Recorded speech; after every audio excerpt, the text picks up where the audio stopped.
Buenos días. Nuestro grupo está conformado por Diego Fernando Cuesta Mora, Julio Esteban Flores y quien les habla Camilo Andrés Rayo Argote, quien vamos a analizar el, el periodo de presidencia del general Rojas Pinilla, el cual a lo largo de la historia de Colombia solo ha sido el gobierno autoritario de corte militar que ha estado en el poder. Su periodo comprende más o menos de 1953 al 57.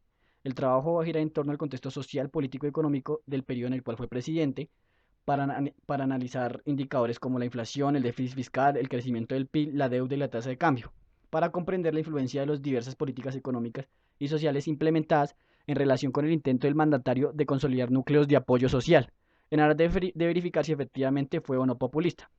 Entonces, primero cabe resaltar la coyuntura política y social del país previo a la instauración del gobierno militar.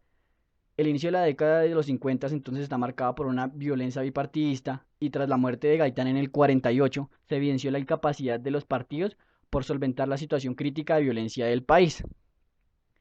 El gobierno de Rojas entonces, frente a lo anterior, fue visto como una alternativa y tras varios intentos de Laureano Gómez por disuadirlo, finalmente el 13 de junio del 53 se efectuó el golpe de Estado, el cual fue paulatinamente aceptado por los actores políticos, por los actores políticos.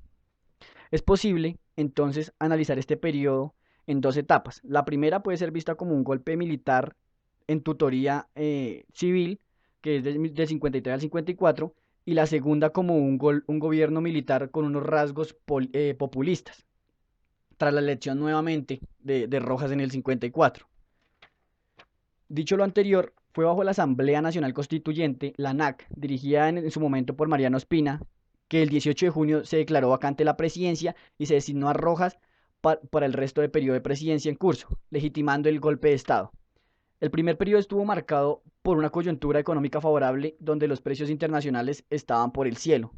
El precio del café, por su parte, fue uno de ellos, llegando a 80 centavos por libra en la Bolsa de Valores de Nueva York, lo cual ayudó a impulsar el plan de obras públicas que a su vez contribuyeron a su popularidad. También se aumentó el ingreso en las fuerzas militares, pasando de un 27,1 del gasto público total a un 28,2 en el 54.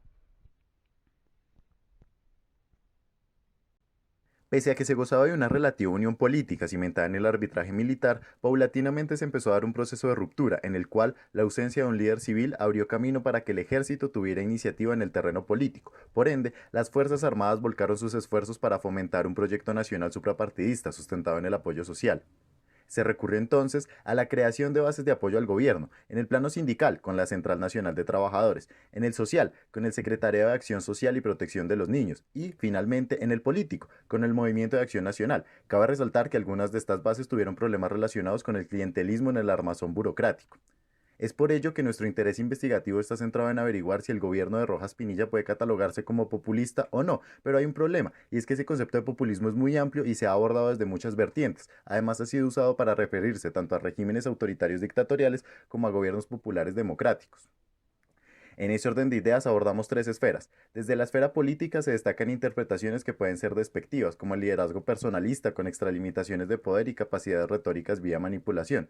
Desde la esfera social se considera la movilización del pueblo, acompañada de reformas sociales que no logran solucionar problemas estructurales, afectando incluso a las clases medias y bajas que se pretendían proteger. En el gobierno de Rojas fue posible evidenciar estas dos esferas por medio de dos patrones. El primero, un destacado uso de imágenes a través de algunos medios técnicos como la fotografía y la televisión, los cuales tenían como objetivo legitimar el mandato del general y proyectar una idea de modernidad. El segundo, los discursos que hacían un llamado a la unidad nacional, valiéndose además de algunos símbolos populares como Simón Bolívar y Jesucristo. Nos resta mencionar la última esfera, la económica. Bajo esta, el populismo suele ser empleado para referirse a las políticas enfocadas en la generación de crecimiento y redistribución en el corto plazo por medio de intervencionismo y proteccionismo, pero, en el largo plazo, estas políticas pueden desestabilizar la economía, generando déficit fiscal, inflación, carencia de divisas o devaluación de la moneda. Bajo este marco de referencia, autores como Urrutia López concluyen que el gobierno de Rojas Pinilla no fue populista en un sentido económico, asegurando que si bien hubo fluctuaciones a lo largo de algunas variables macro, estas no representaron altibajos extraordinarios durante el periodo y por el contrario mantuvieron la tendencia respecto a otros años.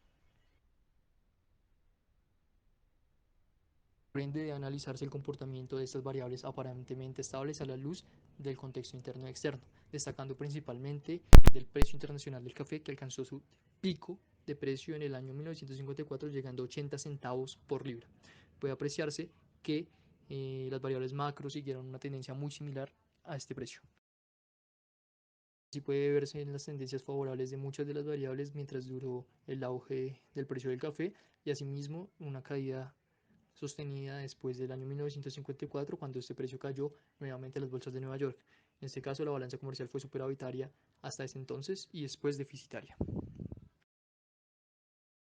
los años iniciales del mandato, las exportaciones de café jalonaron el PIB, alcanzando durante los dos primeros años, 53-54, tasas de crecimiento promedio del 5,5%, mientras que posteriormente a su caída se alcanzó en el año 1957 un 2,2%.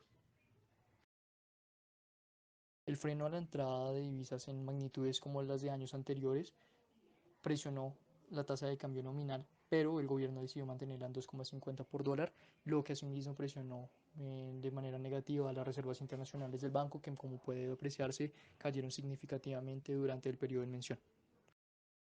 Varias de las medidas utilizadas por el gobierno nacional para frenar la desestabilización, entre ellas la limitación de las importaciones y mantener la tasa de cambio oficial, eh, generó varias disputas con el sector empresarial, liderado principalmente por la ANDI y FENALCO, quienes se opusieron a la política y participaron activamente dentro del paro cívico que lo derrocó. Sí, a diferencia de lo que postula el populismo económico, la tendencia decreciente de las variables macro no fueron consecuencia completamente inherente al mismo manejo del gobierno, sino en parte a un choque externo como fue la caída del precio del café. Por ende, concluimos que el gobierno de Rojas no fue populista en lo económico.